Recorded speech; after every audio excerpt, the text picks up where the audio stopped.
اپنے ملک و ملت کے لیے لڑنا ان کے لیے دشوار معلوم ہو تو سمجھو کہ اب عذاب آنے والا ہے یا پھر فتنہ اٹھنے والا ہے۔ دوسرا قول یہ کیا گیا ہے کہ جب بات آئے اللہ اور اس کے رسول کے لیے ملک و ملت کے لیے لڑنے کی تو میدان جنگ سے بھاگ جانا، یوں سمجھ لو کہ اپنے آپ کو عذاب کے لیے دعوت دینا ہے۔ تیسرا قول یہ بیان کیا گیا ہے کہ لوگ جب نیکی کا حکم دینا چھوڑ دیں اور برائی عام ہونے لگ جائے اور برائی کو دیکھ کر کے برا نہ سمجھے، خاموشی سے نکل جائے، تو سمجھ لو کہ اس فتنے کا وبال سب پر پڑنے والا ہے، سب اس کا شکار ہونے والے ہیں۔ اور ایک قول یہ بھی بیان کیا گیا ہے کہ یہ آیت پاک حضرت علی، عمار، طلحہ، زبیر رضوان اللہ تعالی علیہم اجمعین کے حق میں نازل ہوئی تھی۔ بہرحال یہ آیت پاک کل امت مسلمہ کو اس بات سے آگاہ کرتی ہے، کل انسانیت کو آگاہ کرتی ہے کہ فتنوں سے اپنے آپ کو بچاؤ، فتنوں سے ڈرو، اس لیے کہ فتنہ کیا ہے؟ آقا علیہ الصلوۃ والتسلیم فرماتے ہیں الفتنۃ اشد من القتل، فتنہ قتل سے بڑا گناہ ہے، قتل کرنے سے بڑا گناہ ہے۔ جب کسی کا قتل ہوتا ہے تو ایک بندہ، اکیلا بندہ قتل ہوتا ہے، جب کوئی فتنہ اٹھتا ہے تو ساری قوم میں پھیل جاتا ہے، ساری انسانیت میں پھیل جاتا ہے۔ لوگ اس فتنے کا جب شکار ہوتے ہیں تو جس سے جو بھی تباہی ہوگی، بربادی ہوگی، اس کا خامیازہ سب کو بھگتنا پڑے گا۔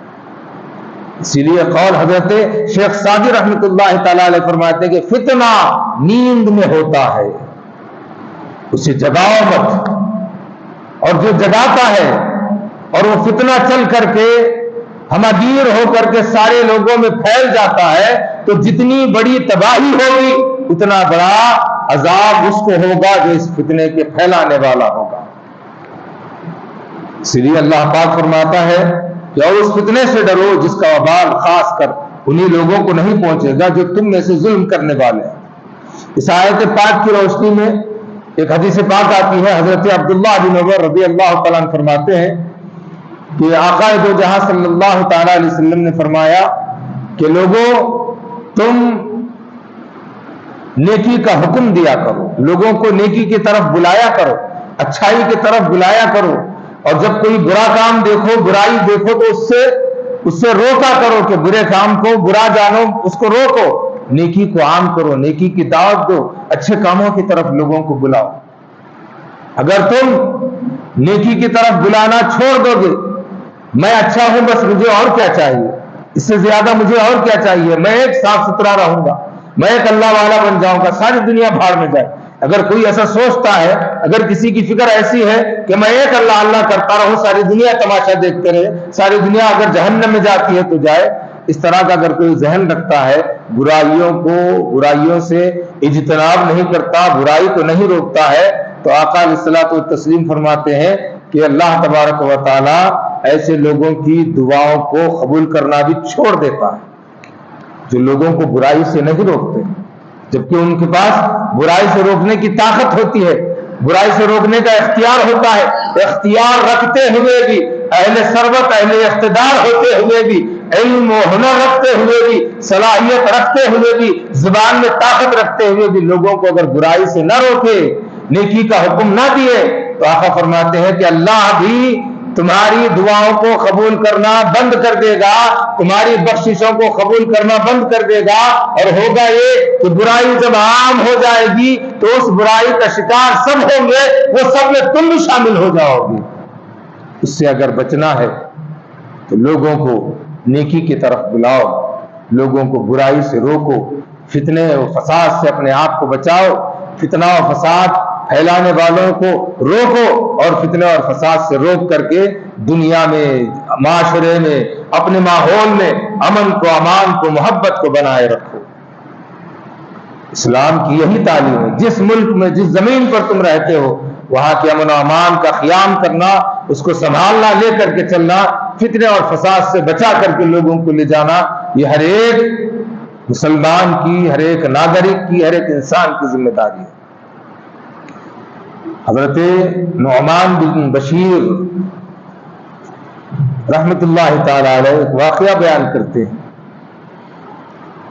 کہ ایک سفر کا موقع تھا، اور وہ سفر تھا سمندری جہاز کا، اور یہاں سے لے کر کے وہاں تک جب جانا تھا تو لوگوں کی تعداد اتنی تھی کہ جو خرا ڈالنا پڑا، ڈرا کرنا پڑا اس میں. اور اس کشتی کے 2 مالے تھے، ایک گراؤنڈ فلور تھا، ایک فرسٹ فلور تھا. تو دونوں فلور بھر گئے، اتنے لوگ تھے. تو اوپر کے لوگ اوپر رہ گئے، جن کو اوپر جگہ نہ ملی وہ نیچے اندر کے حصے میں آ گئے. سفر لمبا تھا، تو انسان ہے تو ضرورت پانی کی پڑتی ہے. جب پانی کی ضرورت پڑتی ہے تو پانی لینے کے لیے اوپر جو ہے پانی جمع تھا تو اوپر جانا پڑتا تھا. نیچے کے لوگ جب اوپر جاتے تو اوپر کے لوگ انہیں حقارت کی نظر سے دیکھتے، انہیں ستاتے. ان کا نیچے والوں کا اوپر جانا اوپر والوں کو بڑی تکلیف دہ ثابت ہو رہا تھا. بڑی تکلیف ہو رہی تھی، کیا بار بار آتے، کل کو آتے، ایک بار لے کے جانا نہیں، کیا ایسی سب باتیں چلتی. تو نیچے والے لوگ سنے سنے سنے بیزار ہو گئے. بیزار ہو کر کے جو ایک نے کیا کیا کہ وہ اوپر جانے کی کرکری نکو، نیچے کیا ہے، ہم چل رہے ہیں، پانی پر چل رہے ہیں، سمندر میں چل رہے ہیں.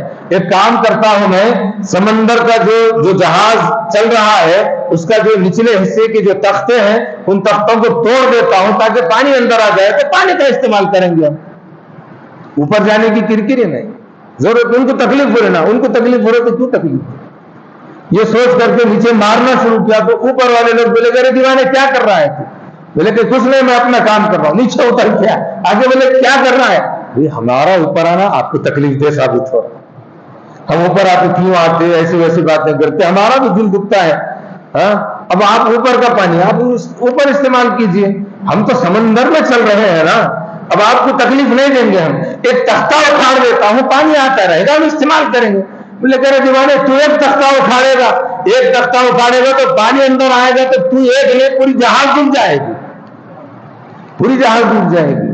تو جو تختہ اکھیڑنے کا جو کام کر رہا تھا وہ اچھا کام تھا، وہ برا کام تھا نا، وہ غلط کام تھا، سب کو تباہی میں لانے والا کام تھا.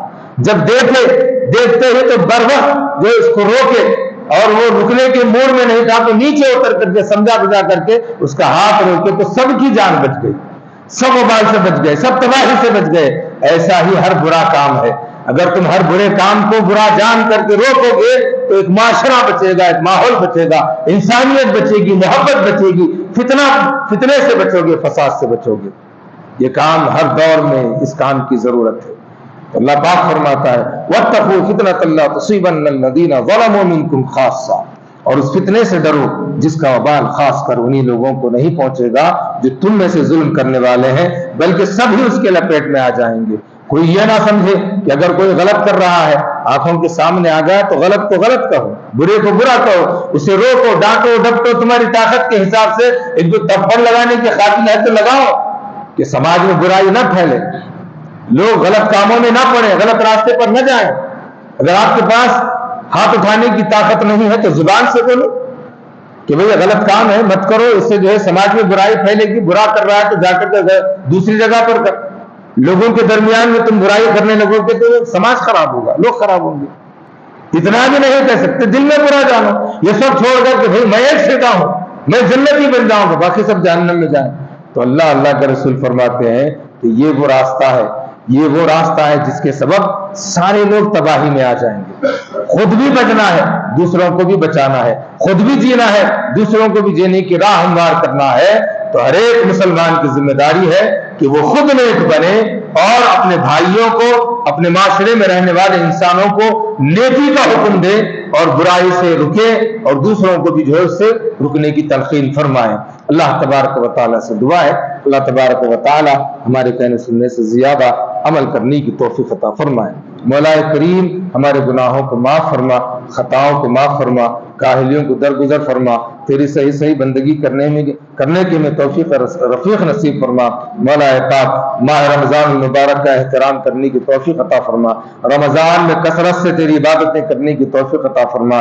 مولا پاک نماز، روزہ، قرآن کی تلاوت کے ساتھ ساتھ تو نے ہم میں سے جس کو صاحب مال بنایا ہے مولا ان تمام کو تیری راہ میں زیادہ سے زیادہ صدقہ، فطرہ، زکوٰۃ جو ہے دینے کی اور غریب لوگوں کی، مجبوروں کی مدد کرنے کی توفیق عطا فرما.